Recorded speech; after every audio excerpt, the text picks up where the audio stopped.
संग्रहालय शास्त्र एक महागहन जंगल है। जो उसमें घुस गया वह अभिमन्यु की तरह घुसकर निकल आना संभव नहीं है। कहते हैं अभिमन्यु ने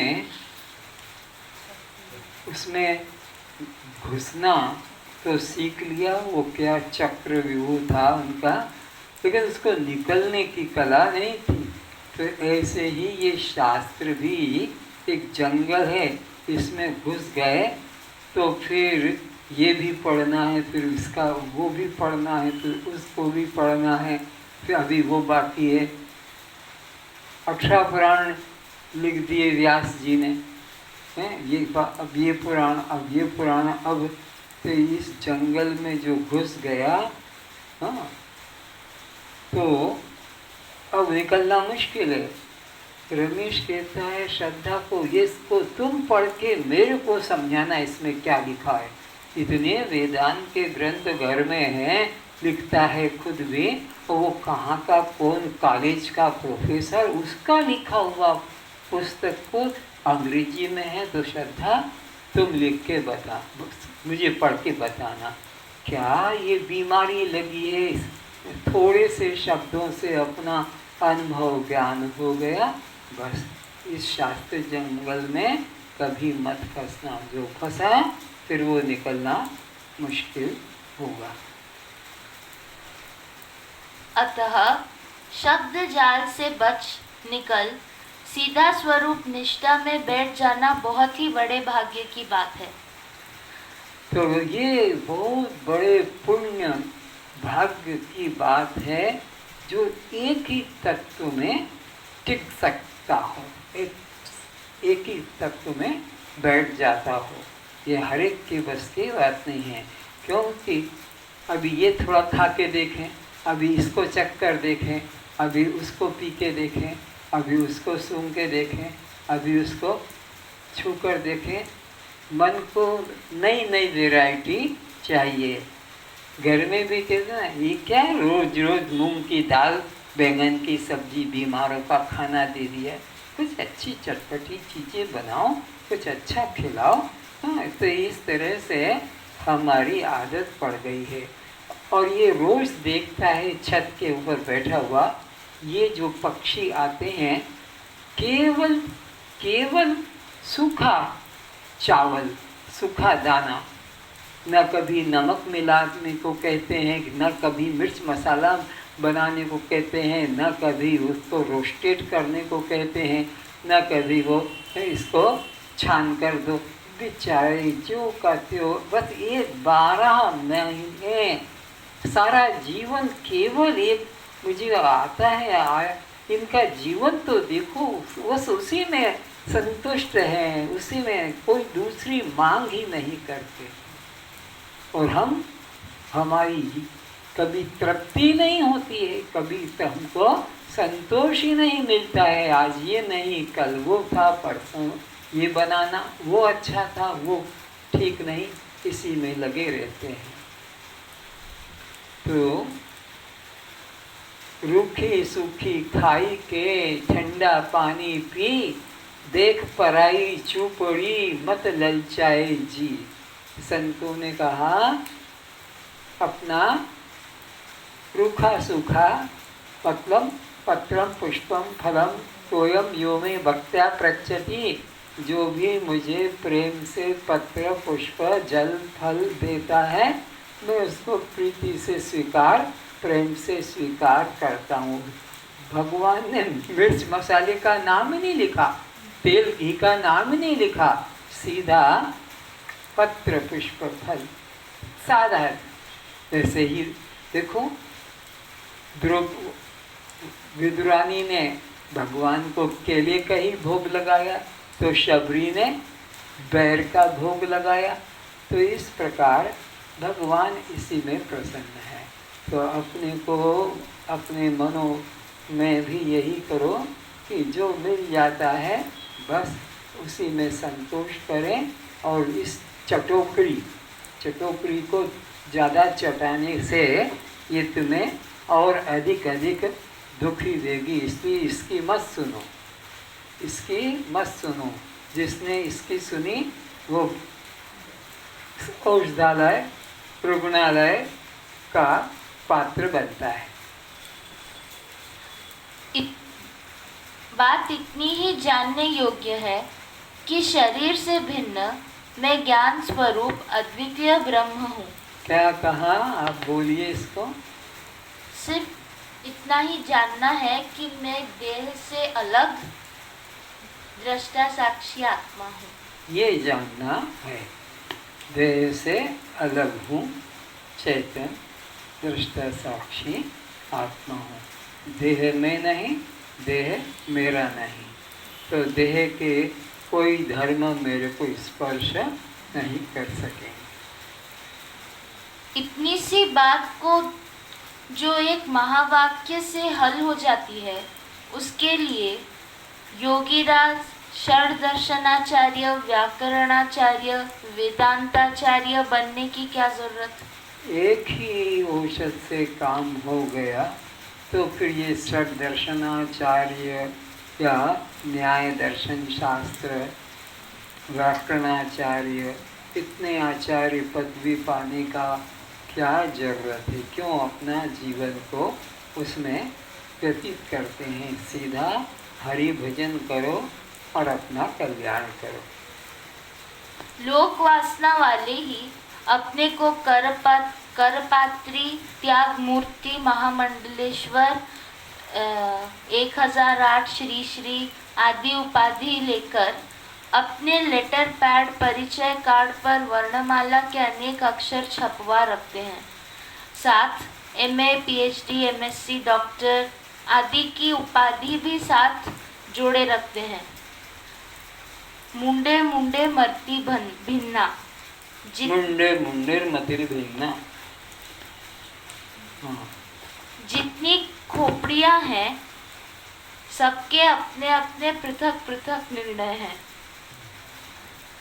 शास्त्रों के भीतर शास्त्रों का लक्ष्यार्थ, गूढ़ार्थ नहीं मिलेगा। वहाँ तो केवल शब्दों का वाच्यार्थ मिलेगा, जिसका पंडित लोग वर्षों एक एक मंत्र, श्लोक, दोहा, चौपाई का निर्णय करने, प्रवचन करने में लगे रहते हैं और सरल भोले मंद बुद्धि वाले लोगों को शब्द जाल में फंसाए रखते हैं। जैसे अनुमान द्वारा पर्वत पर अग्नि का निर्णय हेतु 4 बात सिद्ध करनी पड़ती है। एक दृष्टांत देकर समझा रहे हैं कि दूर पर्वत पर अग्नि मिलेगी। कोई व्यक्ति आया कि भाई मुझे अग्नि चाहिए, भोजन बनाना है, तो वो कहता भाई अग्नि मेरे पास तो नहीं है, वो जो सामने पर्वत है वहाँ पर मिल जाएगी। अरे बाबा, मैं वहाँ जाऊँगा, वहाँ अग्नि मिल जाएगी, मैं तुम्हारे पर कैसे विश्वास करूँ, इतनी दूर जाऊँ और वहाँ बोले वहाँ पर अग्नि मिल जाएगी, इसका विश्वास कैसे करना। धुआं निकल रहा है, क्योंकि जहाँ जहाँ धुआं होता है वहाँ अग्नि निकलती है।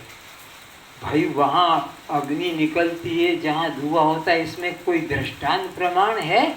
हाँ, किचन, रसोई घर, वहाँ धुआं निकलता है तो वहाँ अग्नि मिल जाती है। तो दूरस्थ पदार्थ को पाने के लिए ये 4 लक्षण होना चाहिए। क्या पढ़ो? पक्ष, लक्ष्य, हेतु व दृष्टांत। इन चार बातें हो जाने से अनुमान द्वारा दूरस्थ अग्नि होने का विश्वास एवं प्राप्ति हो जाती है। बहुत ध्यान से सुनना। किसी यात्री ने राह में एक व्यक्ति से पूछा, भाई मुझे भोजन बनाना है, उसके लिए अग्नि चाहिए, वह कहाँ मिलेगी? उसने कहा, वहाँ सामने पर्वत पर चले जाओ। यात्री ने पूछा, वहाँ अग्नि होगी कैसे जानूं? धुआं जो हो रहा है। यात्री ने फिर पूछा, धुआं होने से अग्नि भी होगी, इसमें क्या अनुभव? उसने कहा, रसोई घर में धुआं होता है, अग्नि प्रकट करने से पूर्व। इस प्रकार लक्ष्य पक्ष हेतु दृष्टांत की पढ़ाई का निर्णय करने में आचार्य 6 माह तक विद्यार्थियों को पढ़ाते रहते हैं। न्याय, दर्शन, सांख्य, संस्कृत, व्याकरण सारे जीवन रटते रहते हैं। ऐसे शास्त्र पाठी लोगों को देख शंकराचार्य ने कहा, भज गोविंदम मूढ़मते। अतः शास्त्रों के गूढ़ अर्थ शास्त्रों में नहीं मिलते हैं, बल्कि वास्तविक अर्थ तो उन महाजनों महाशयों के हृदय में रखा होता है जो उस मार्ग से चलकर मंजिल पर पहुंच गए हैं। अतः शास्त्र जाल से दूर रहें।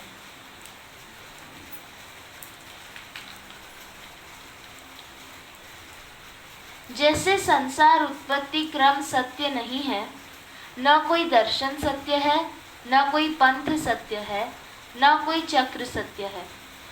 यदि कोई सत्य होता तो वह सब शास्त्रों में एक सा होता।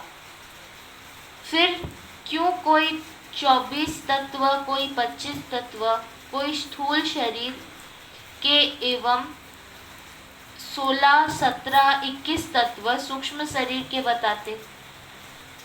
ईश्वर के बारे में भी कोई कहता है आकाश से पैदा हुआ, कोई कहता है कि सूर्य से पैदा हुआ। ऐसे तो इस तरह का ये सब अलग अलग निर्णय करते हैं।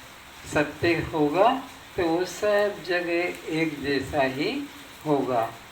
तो इससे सिद्ध होता है कि सबकी अपनी मान्यता है।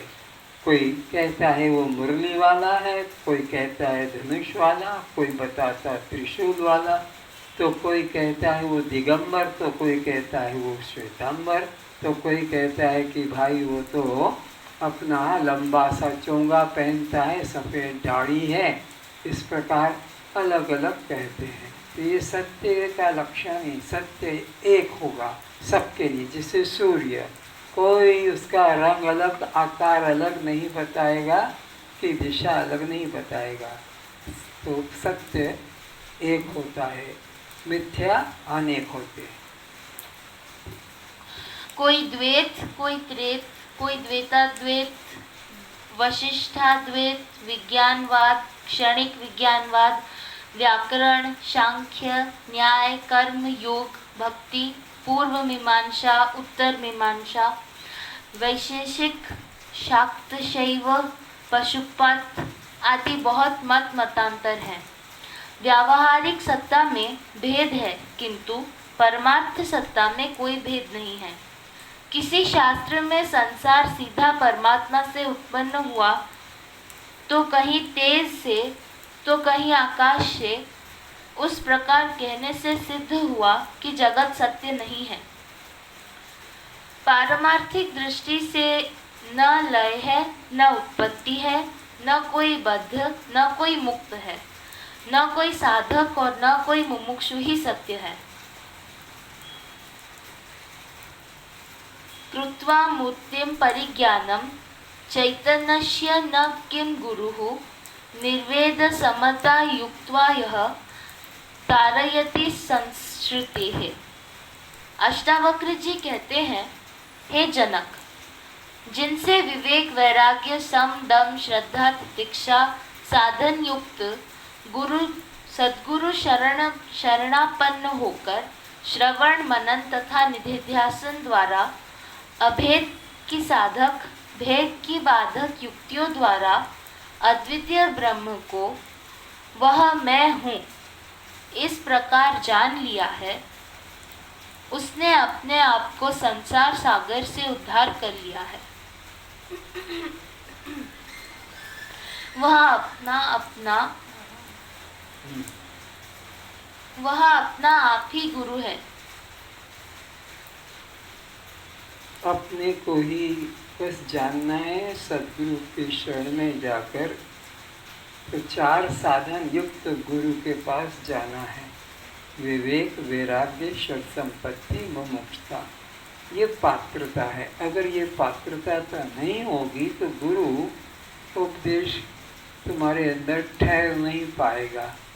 भिखारी भी पात्र लेकर भिक्षा वृत्ति करता है, क्या पता कहीं पर उसको तेल मिल जाए तो बोतल खाली रखता है, कहीं उसको चाय मिल जाए तो एक कप प्लेट भी साथ में लेकर चलता है, कहीं उसको कोई 1 रुपये का नोट दे और 10 पैसे देना चाहता है, वो 1 रुपये का नोट दे तो वो अपने साथ ही 90 पैसा पहले से रखता है ताकि मेरे पास से ये चला ना जाए, तो कुछ चेंज रुपये पैसे को भी वो साथ में लेकर चलता। पात्रता, तो गुरु के निकट भी पात्रता चाहिए, तब गुरु वेदांत का श्रवण मनन निधिध्यासन और तत्व पदार्थ का शोधन कराकर भाग त्याग लक्षण से विरोधी अंश का त्याग कराकर त्वम पद और तत्पद में जो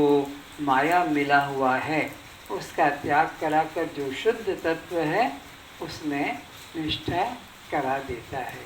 तो ये बिना गुरु के शरण में गए ये बोध जागृत होता नहीं है।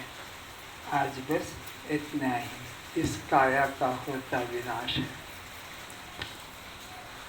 इस काया का होता विनाश रे, इस काया का होता विनाश रे, तू तो साक्षी स्वयं प्रकाश है, तू तो साक्षी स्वयं प्रकाश है, इस काया का होता विनाश रे, इस काया का होता विनाश रे, तू तो साक्षी स्वयं प्रकाश रे, तू तो साक्षी स्वयं प्रकाश रे, पंचभूतों